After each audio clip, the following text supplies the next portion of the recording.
នេះជាលើកទី1របស់ខ្ញុំហើយដែលខ្ញុំចោះទិញឡាននៅខេត្តហើយក៏ជាលើកទី1ដែលខ្ញុំរបស់ខ្ញុំដែរដែលខ្ញុំចោះទិញឡានរហូតដល់បានតែ2គ្រឿងឯនោះគឺ Prusso 07 Full Touring ផ្លាកលេខ BK ហើយនិង Prusso 07 Full Option ផ្លាកលេខ BL បាទពណ៌ប្រផេះទាំងពីរគ្រឿងតែម្ដងបាទថ្ងៃនេះគឺចោះមកទិញឡាននៅខាងកំពង់ស្ពឺបាទម៉ោង7ព្រឹកចេញទៅតែម្ដងមកដល់កំពង់ស្ពឺកើតចេញពីផ្លូវលបឿនលឿនមកជិះតែ5នាទីទេគឺដល់ផ្ទះម្ចាស់ឡានតែម្ដងបាទកាត់ទីរួមខេត្តកំពង់ស្ពឺមកប្រហែលជា5នាទីទេក៏ដល់ផ្ទះម្ចាស់ឡានតែម្ដងគឺមកមើលទៅគឺនៅផ្ទះគាត់តែម្ដងគឺ Prusso 07 Full Touring មកពណ៌ប្រផេះឡានហ្នឹងតើសារគាត់ជិះថែអត់មានយកមកធ្វើអីទាំងអស់តែម្ដងជាពិសេសទឹកថ្នាំខ្ញុំមកយកមកបាញ់ជួសត្រឡោកតែមួយគូទេហើយមួយគ្រឿងនេះគឺខ្ញុំមើលកន្លុកកលៀតឃើញតែនៅស្អាតថ្មីអ្វីដែលយើងត្រូវមកសឿស្រាញគឺតែពូកមួយឈុតទេឡានគាត់នៅថ្មីស្រាប់អត់មានអីត្រូវធ្វើអីច្រើនទេតែមើលអាគុយអាប់អែម៉ាស៊ីនប្រអប់លេខក៏ដូចជា check ឯកសារតើវាគ្រប់គ្រាន់តាមផ្លូវច្បាប់អត់ណាហើយមួយគ្រឿងបងប្អូនដែលតាមឡានយូរដឹងហើយឡានគ្រឿងមុននឹងខ្ញុំចោះទិញគឺខ្ញុំពិនិត្យជាងគេគឺឯកសារក៏ដូចជាភិនភាគឡានធានាជូនថាឡានមួយគ្រឿងនេះគឺឡានស្អាតថ្មីជ្រើងតែម្ដងយកមកគឺយើងដេពូកថ្មីមួយឈុតបាញ់ត្រឡោកតែមួយគូទេហើយយើងដាក់លក់វិញតែម្ដងតែសារម្ចាស់ឡានគាត់ប្រើថែអញ្ចឹងបងប្អូនដែលចាប់អារម្មណ៍មួយគ្រឿងនេះកុំភ្លេចអញ្ជើញតាក់ទងបាននៅហុងខាឥ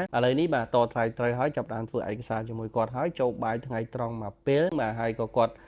ជូនទៅមើលឡានមួយគ្រឿងទៀតគាត់ថាឡានបងប្អូនគាត់ចង់លក់មួយគ្រឿងទៀតដែរបាទមកដល់ផ្ទះគាត់នៅខាងកំពង់ស្ពឺនឹងដូចគ្នាមកមើលហើយឃើញថាឡាននឹងគាត់នៅថែមែនតើបាទគាត់ដាក់នៅក្នុងរោងម៉ាស៊ីនគាត់នឹងទេគឺនៅថ្មីជ្រើងតែម្ដងតសារគាត់ថែទាំងពីរអ្នកបងប្អូនតែម្ដងគឺ Prusso 07 Full Option ពណ៌ប្រផេះបាទឡានមួយគ្រឿងនឹងគឺខ្ញុំមើលអស់ហើយកន្លុកកលៀតកន្លែងណាក៏នៅថ្មីទាំងអស់តែម្ដងអត់មានកន្លែងណាស្ទើរទេយកមកគឺយើងបានជួយទឹកថ្នាំប្រហែលជា 10% ទេលើសាច់ដៃទេមួយគ្រឿងនេះគឺ Prusso 07អានេះតថ្លៃត្រូវហើយក៏ចាប់ផ្ដើមធ្វើឯកសារជាមួយគាត់នឹងធ្វើការយកឡាននឹងចេញមកខាង Home Card ទាំងពីរគ្រឿងតែម្ដងព្រោះទី1នេះគឺ07 Full Touring ផ្លាកលេខ BK ហើយព្រោះទី2នេះ07 Full Option ផ្លាកលេខ BL ឯនោះបាទពណ៌ប្រផេះទាំងពីរគ្រឿងសិតតែឡានម្ចាស់ដើមទាំងពីរគ្រឿងតែម្ដងបងប្អូនចាប់អារម្មណ៍មួយគ្រឿងណាក៏អញ្ជើញមកមើលបាននៅ Home Card ដែរឥឡូវនេះចាប់ផ្ដើមត្រឡប់ចេញមកខាងភ្នំពេញវិញហើយមួយគ្រឿងនេះខ្ញុំសុំពីរៀបចំតែមួយថ្ងៃពីរទេបងប្អូនតាមដានយូរដឹងហើយឡានមួយគ្រឿងមុននឹងយើងទិញចូលគឺយើងពិនិត្យមិនកុំ10 20ចំណុចទេហើយតមកបានឡានស្អាតមួយគ្រឿងចូលស្តុកមួយគ្រឿងចូលឃ្លាំងហើយថតបង្ហាញជូនបងប្អូនហ្នឹងពួកខ្ញុំចោះដល់ខេត្តពួកខ្ញុំចំណាយពេលច្រើនមែនតើអញ្ចឹងខ្ញុំធានាឲ្យរឿងឡានចេញពីដៃ Home Card ទៅបើសិនជាមិនថ្មីមិនស្អាតទេអត់ឲ្យបងប្អូនយកទៅផ្ទះវិញទេអញ្ចឹងបងប្អូនដែលចង់បានឡានស្អាតៗរកស៊ីច្បាស់លាស់ជាមួយព្រុសកាន់ឡានថ្មីបងប្អូនអាចអញ្ជើញតាក់ទងបាននៅ Home Card ជួបខ្ញុំនៅវីដេអូក្រោយ